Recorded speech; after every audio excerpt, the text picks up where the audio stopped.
Hello everyone, this is the Sports Spiral, and in today's video I'm going to review week 13 of college football. So let's get right into the first game. We had a good selection of games on Friday, starting with the Iowa State vs. Texas game, and Iowa State won a close one here, 23-20 to move to 7-2. Iowa State is looking like a pretty good team.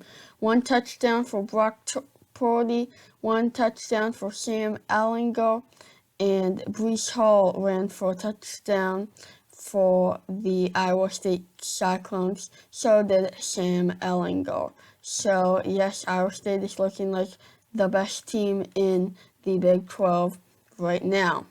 Next up, we have Notre Dame vs. North Carolina, and the final score of this one was 31-17 Notre Dame.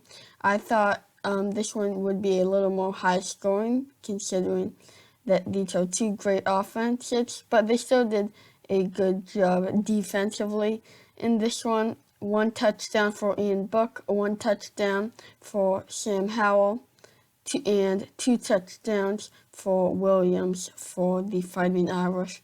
And Notre Dame is looking like a really good team. They are definitely looking like the second-ranked team right now. They are still undefeated. So next up, we have in the first upset, we have Oregon versus Oregon State. I kind of knew this was going to happen at some point, just not now. Oregon State 41-38 over the Ducks. Oregon's defense has not looked very good this season, and that's why they lost this game. 2 touchdowns and 2 interceptions for Oregon's quarterback Shuck, and Jevia threw for a touchdown for the Beavers to carry them to the victory. So Jefferson for Oregon State also rushed for 2 touchdowns to help them rally and get that victory. So a big win there for Oregon State. This game is important because it pretty much wipes out the Pac-12 from the college football playoff. They had slim chances, now their chances are none. Let's move on to Saturday. We start out with the Florida Gators taking on the Kentucky Wildcats, and Florida handled Kentucky 34-10. The defense was looking better for Florida in this one. They got 3 interceptions, but they were going against a weaker Kentucky offense. But anyways, Florida has to be happy about holding Kentucky to just 10 points. 34 points, it's also Florida's least points of the season, but still a good game for Kyle Trask. 256 yards and 3 touchdowns. And for Terry Wilson, he had a touchdown and 2 interceptions in the game.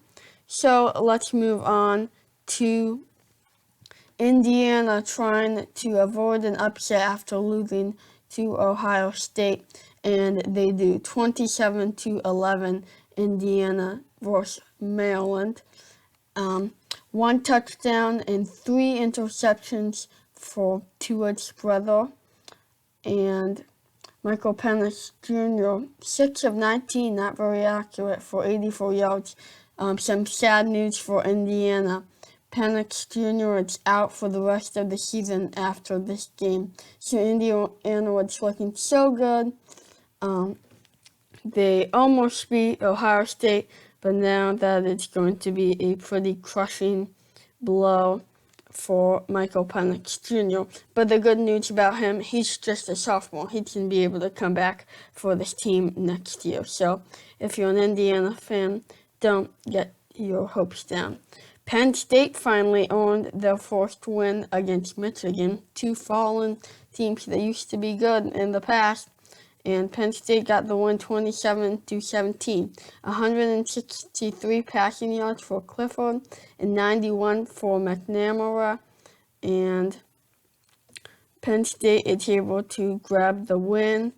But these teams are definitely struggling. We can see if Penn State can use this first win as a little add some momentum to carry them to some wins in the rest of the season. Next up, we have a game that was a blowout, but it's exciting at the same time.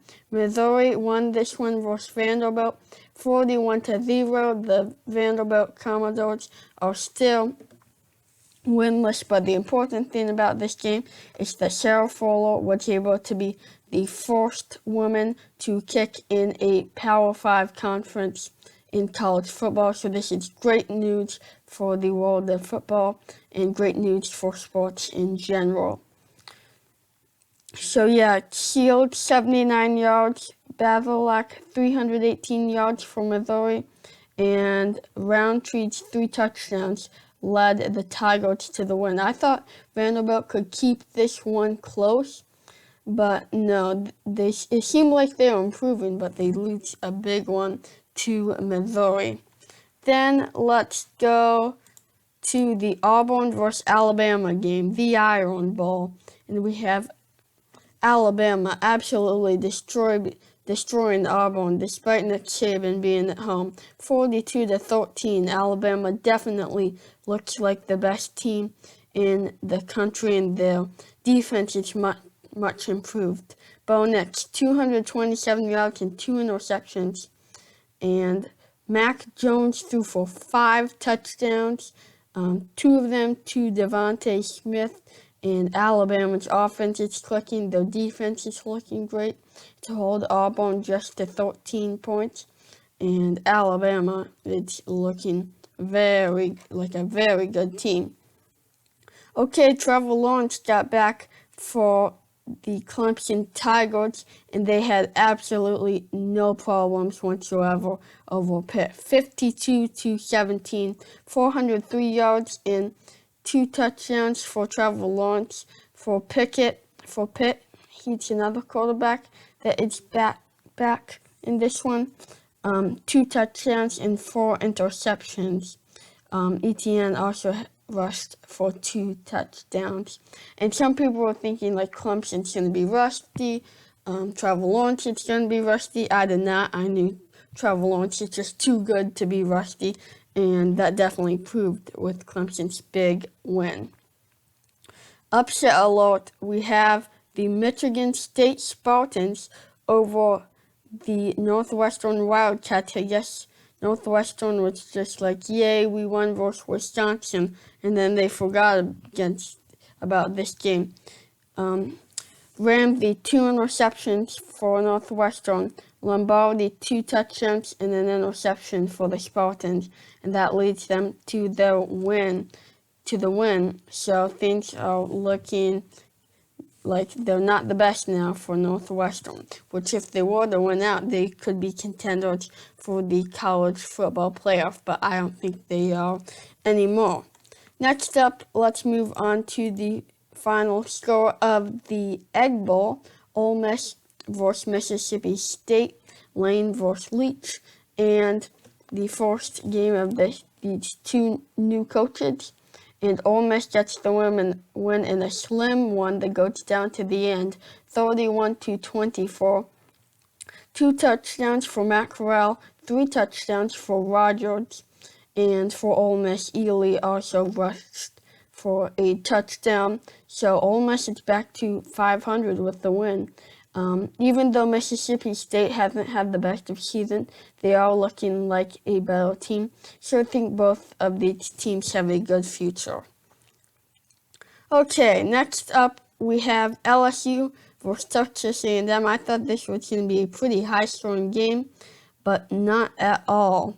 Texas A&M picks off Finley 2 times, shuts down LSU, allowing only 7 points.